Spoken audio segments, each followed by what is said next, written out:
Bom dia, senhoras e senhores, e obrigado por aguardarem. Sejam bem-vindos à teleconferência da Odontoprev para a discussão de resultados referentes ao quarto trimestre de 2020. Estão presentes hoje conosco os senhores Rodrigo Bacelar, diretor-presidente, e José Roberto Pacheco, diretor de Relações com Investidores e Administrativo Financeiro. Informamos que este evento está sendo gravado e que todos os participantes ouvirão a teleconferência durante a apresentação da Odontoprev. Em seguida, iniciaremos a sessão de perguntas e respostas, quando mais instruções serão fornecidas. Caso algum dos senhores necessite de alguma assistência durante a teleconferência, queiram, por favor, solicitar a ajuda de um operador digitando *0. Este evento também está sendo transmitido simultaneamente pela internet, via webcast, podendo ser acessado no endereço www.odontoprev.com.br/ri, onde se encontra disponível a respectiva apresentação. A seleção dos slides será controlada pelos senhores. O replay deste evento estará disponível logo após seu encerramento. Antes de prosseguir, gostaríamos de esclarecer que eventuais declarações que possam ser feitas durante essa teleconferência relativas às perspectivas de negócios da Odontoprev, projeções, metas operacionais e financeiras, constituem-se em crenças e premissas da administração da companhia, bem como informações atualmente disponíveis para a Odontoprev.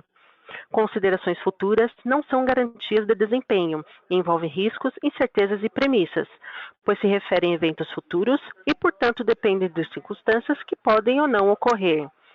Investidores e analistas devem compreender que condições econômicas gerais, condições do setor e outros fatores operacionais podem afetar os resultados futuros da Odontoprev e podem conduzir a resultados que diferem materialmente daqueles expressos em tais condições futuras.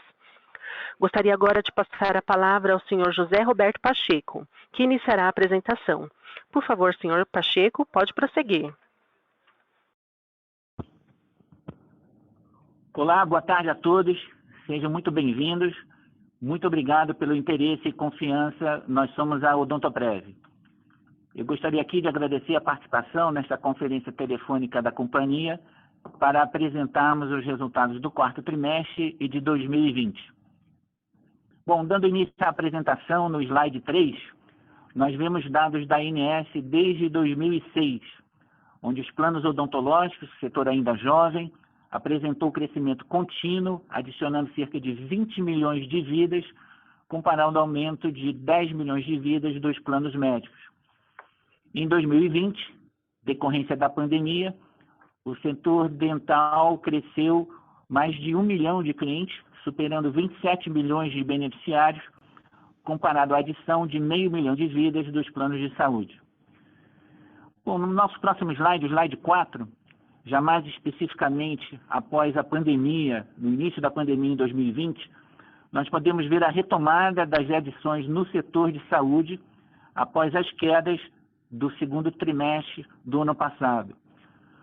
Quando comparado a junho, os planos médicos apresentaram um crescimento de cerca de 900 mil vidas, enquanto os planos odontológicos, no mesmo período, adicionaram quase o dobro, com cerca de 1 milhão e 700 mil novas vidas. Bom, passando para o nosso próximo slide, o slide 5, nós podemos ver a receita e o ticket médio dos principais players dos planos odontológicos no Brasil.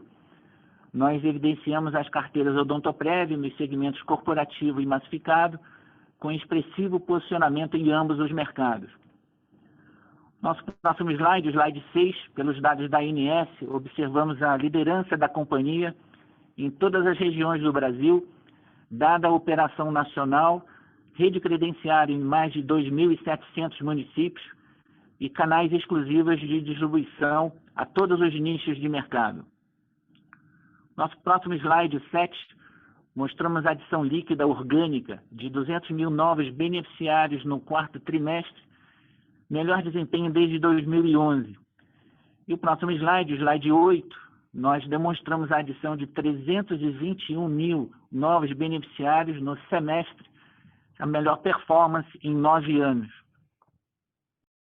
Nosso slide seguinte, o slide 9, nós vemos a expansão anual da receita líquida por segmento de negócio desde 2014.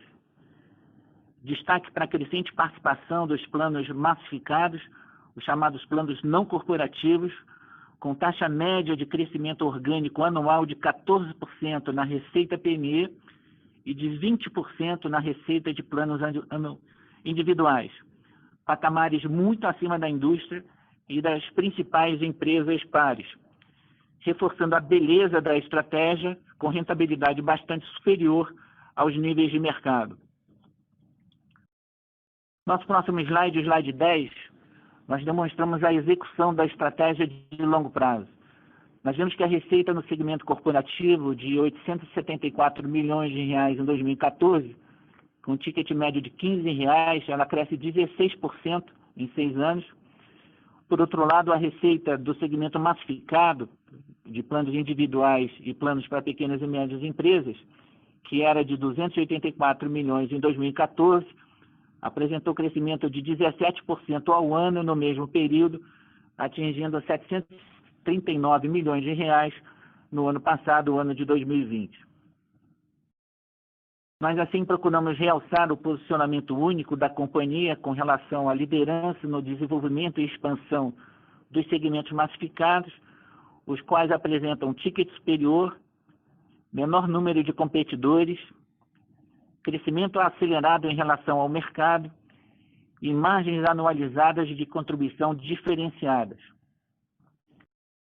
No próximo slide, o slide 11, nós observamos a retomada gradual da frequência na marcação de consultas e utilização, indicada pela sinistralidade, que foi de 43,3% no trimestre, abaixo, portanto, dos 44,6% do quarto trimestre de 2019, e de 40,6% no ano passado, ano de 2020, a mais baixa já registrada pela companhia.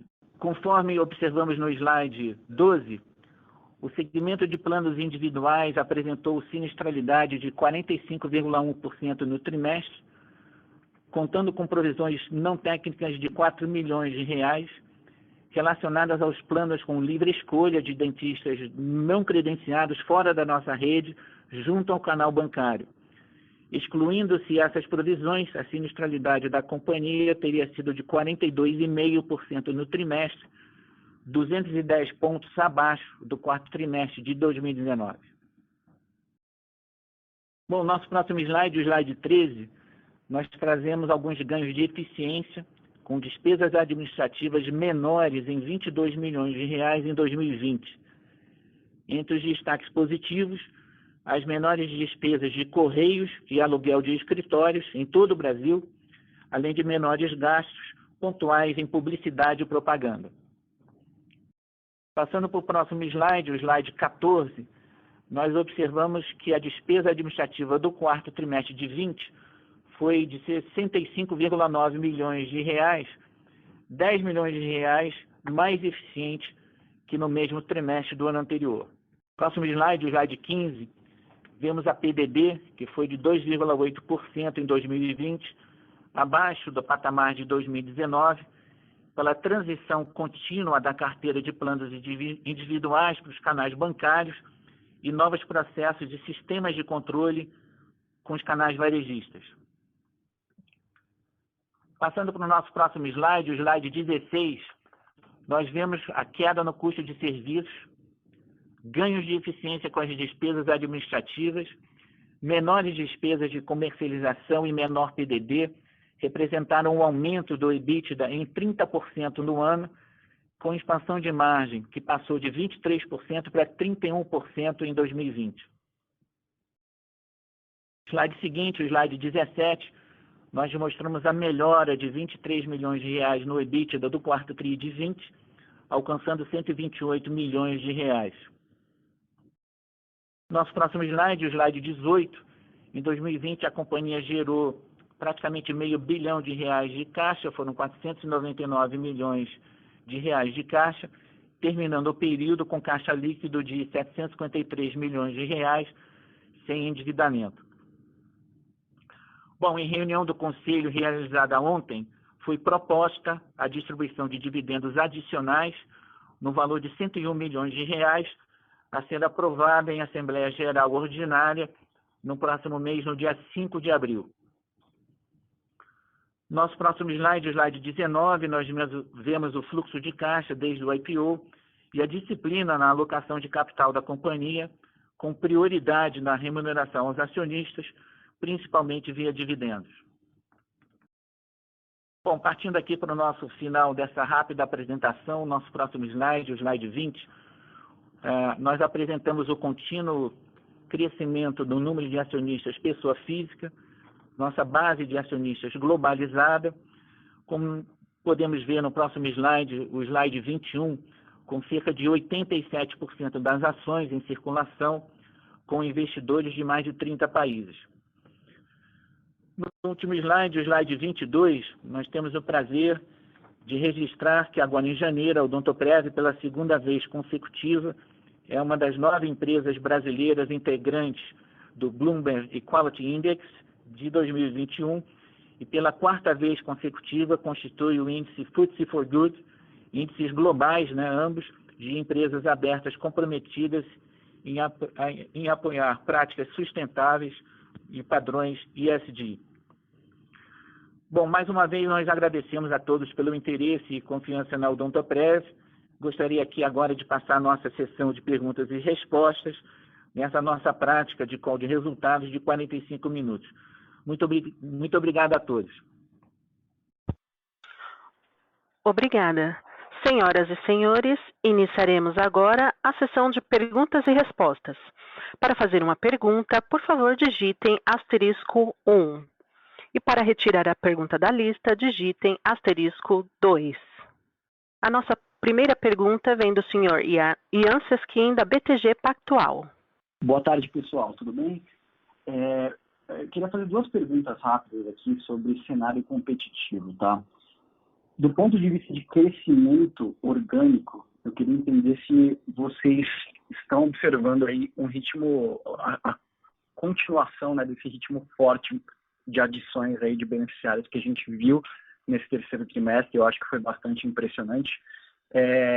E queria também saber sobre o cenário competitivo do ponto de vista de preço, entender que a gente viu ali ainda uma certa pressão dos preços, muito pelo momento que a gente está passando, mas queria entender se vocês, qual que é a visão de vocês para preço e competição no curto prazo, tá bom? É isso, pessoal, obrigado. Ian, bom dia, aliás, boa tarde, Quem está falando aqui é o Rodrigo, obrigado aí pela sua pergunta. O que a gente observa no cenário competitivo, Claramente há um interesse grande aí pelo setor de saúde, vários players lutando aí para conquistar seu espaço, um espaço que tem um lugar enorme de aumento de penetração, quando a gente olha para a penetração do plano de saúde de 24% ou no dental de 13%, ambos aí com potencial de crescimento ainda muito grande. Então, o que a gente vê? A gente vê, olhando para o nosso modelo, ele acho que mais uma vez se provou aí ao longo da pandemia com um modelo muito robusto. Ou seja, se você tem uma economia crescendo, você tem uma operação de varejo forte, então a gente vende muito plano individual, você tem empresas contratando e crescendo seus negócios, você tem crescimento então nas carteiras de pessoas jurídicas, seja corporativo, que são as maiores, ou seja de pequena e média empresa. E, por outro lado, se você tem um cenário de contração, como foi o segundo trimestre do ano passado, você claramente tem aí uma perda de vidas de carteira, como a gente observou no passado, mas, por outro lado, você tem economias por parte do custo de serviço.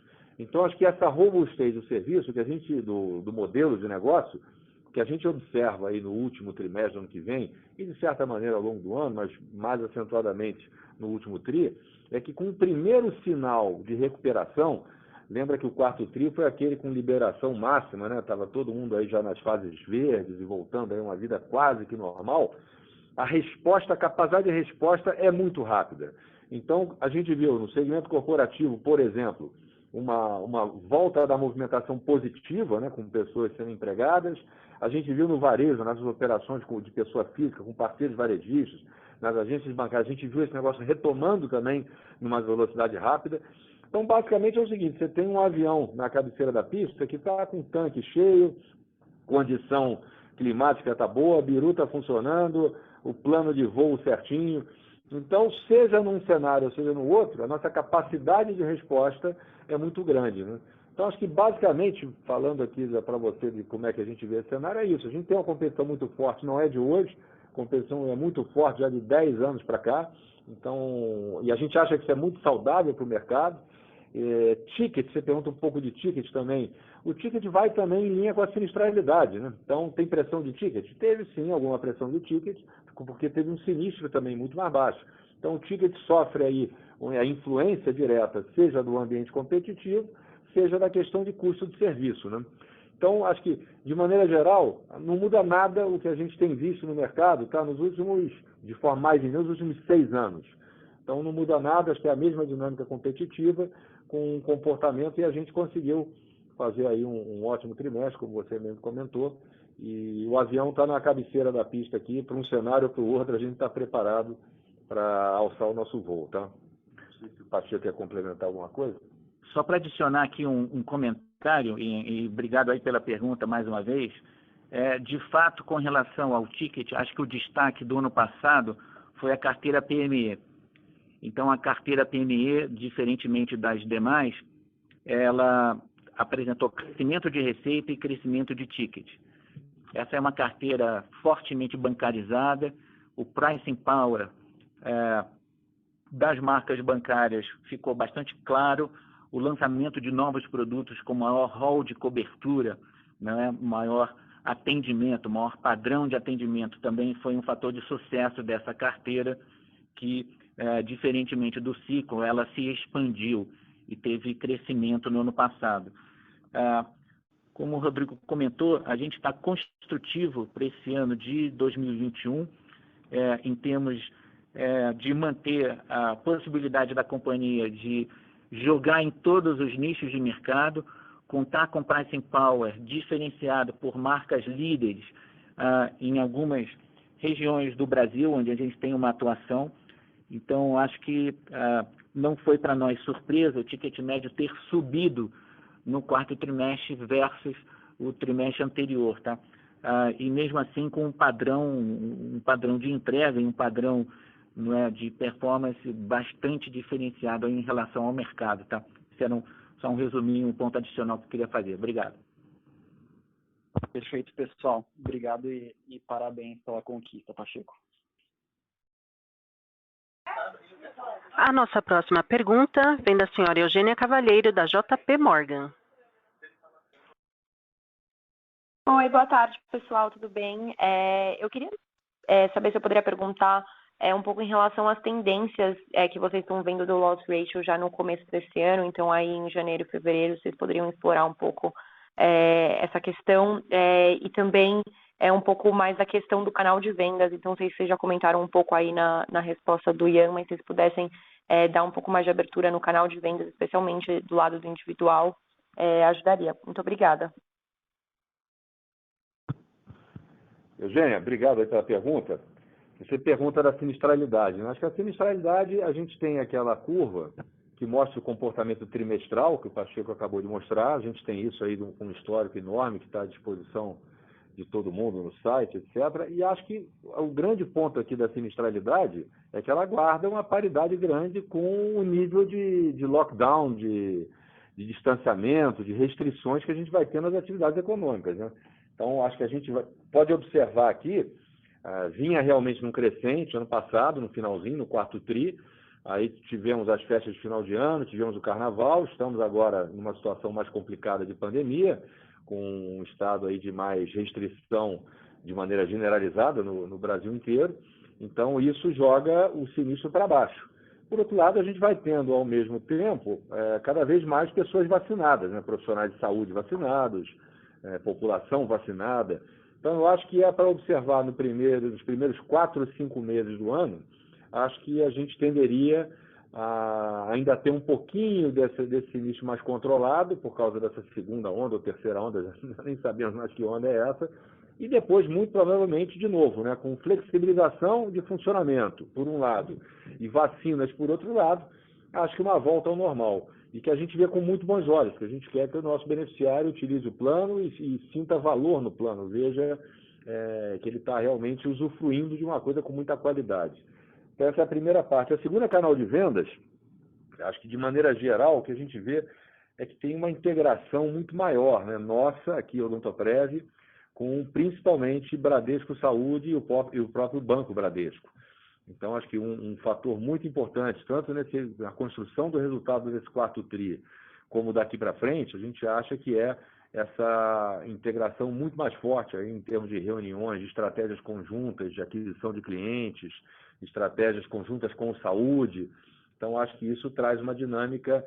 Já existia essa conversa, mas tem essa conversa hoje de maneira muito mais estruturada e cada vez mais azeitada. Isso é um processo, né? Então, acho que os meus comentários... Só a primeira parte, Eugênia, da pergunta com relação à sinistralidade. Todos viram, né, o mais baixo nível de sinistralidade que a companhia registrou no ano passado, e acho que também é um consenso desses primeiros meses de 2021, a gente está observando um cenário de pandemia diferente ao que era esperado alguns meses atrás. Então, acho que a mensagem aqui é clara no sentido da companhia, diferentemente do que se observa nos planos médicos, a companhia tem uma previsibilidade no seu custo muito alta, o que nos dá uma boa capacidade de projeção de um custo de serviços voltando gradativamente ao longo desse ano de 2021. Evidentemente que o modelo de negócios da companhia é muito protegido, tá? Num cenário como esse, não é, de menor utilização histórica, né, dos planos e dos serviços. Mas como o Rodrigo bem colocou, todo o nosso esforço e a nossa presença nacional é de estimular, assim que possível, e com toda a cautela, né, a volta da utilização dos serviços e do benefício dental. Era só isso. Obrigado, Eugênia. Obrigada a vocês, pessoal. A nossa próxima pergunta vem do senhor Leandro Bastos, do Citi. Oi, pessoal, boa tarde. Obrigado. Do meu lado são duas aqui. A primeira é com relação ao tema das provisões não técnicas, né, que continuam passando na parte do individual. Então, só para entender aqui como é que está a situação hoje, se ainda tem algo residual ainda para passar, enfim, se puderem passar uma atualização sobre o tema. Essa é a primeira pergunta. E a segunda, pensando na dinâmica de alocação de capital, né, a empresa continua com um balanço super forte, agora tem até uma folguinha a mais da solvência, então, assim, além de uma dinâmica de dividendos, o que dá para esperar para frente? Esse buyback, como é que vocês estão olhando para M&A, enfim, esse seria um segundo ponto. Obrigado. Salve, Leandro. Tudo bem, cara? Eu vou endereçar aqui a primeira parte das provisões não técnicas, tá? O que a gente viu é o seguinte, como está naquele quadro que o Pacheco mostrou aí, a gente saía de 24 de provisão para 15 para 4,4. Então, esse assunto é um assunto que para a gente aqui está completamente dominado agora já. Esperamos aí um comportamento normal. Acho que já passou a fase da constituição das provisões, a fase da novidade, e agora é um assunto dominado, com uma carteira residual mínima. Tiramos de mercado vários dos produtos que causaram aí essas provisões não técnicas. Então, a gente, como você vê no próprio número, né, 20 e tantos, 15 e 4,4, convergiu já para um nível de operação aí normal. Então, estamos tranquilos com relação à solução dessas provisões e desse produto principalmente, tá? Esse ponto que o Rodrigo está colocando é muito importante. Cabe a nós aqui passar toda a tranquilidade a vocês de que esse tema que se originou lá atrás, ele está equacionado, entendido, e, em essência, as provisões são bastante conservadoras, tá, que ainda existem. Acho que a gente está bem endereçado aí, nenhum ponto para chamar a atenção de vocês, não. Segunda parte da pergunta, Leandro, é sobre alocação de capital, tá? Acho que a gente está fazendo um dividendo complementar agora, a ser aprovado na Assembleia do mês que vem. A companhia é uma tradicional pagadora de dividendos e juros sobre capital próprio todos os trimestres. A adoção que nós tivemos da RN 451 da ANS em meados do ano passado permitiu a elevação, né, do payout, que agora praticamente é um payout máximo a cada exercício. E acho que não há nada de diferente a esperar aqui. Há uma possibilidade, sim, a partir de 2023, da companhia ter um outro quadro regulatório, né, o setor ter um outro quadro regulatório a partir de 2023, com a chegada do modelo de avaliação de capital em risco. Isso é possível que haja alguma liberação adicional, e é cedo ainda para quantificar, mas acho que a companhia está num momento de estrutura de capital bastante robusta e absolutamente pronta a estar analisando oportunidades, seja no campo de crescimento inorgânico, em que a companhia tem constantemente analisado projetos, e também uma eventual recompra de ações. Isso é sempre uma ferramenta também no escopo de análise da companhia.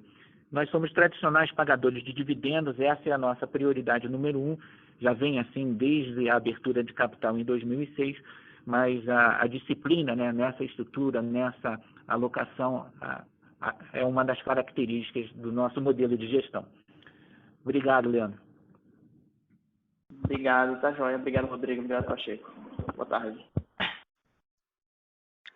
Gostaria de lembrá-los que para fazer uma pergunta, digitem *1. E para retirar a pergunta da lista, digitem *2. Por favor, aguardem enquanto coletamos as perguntas.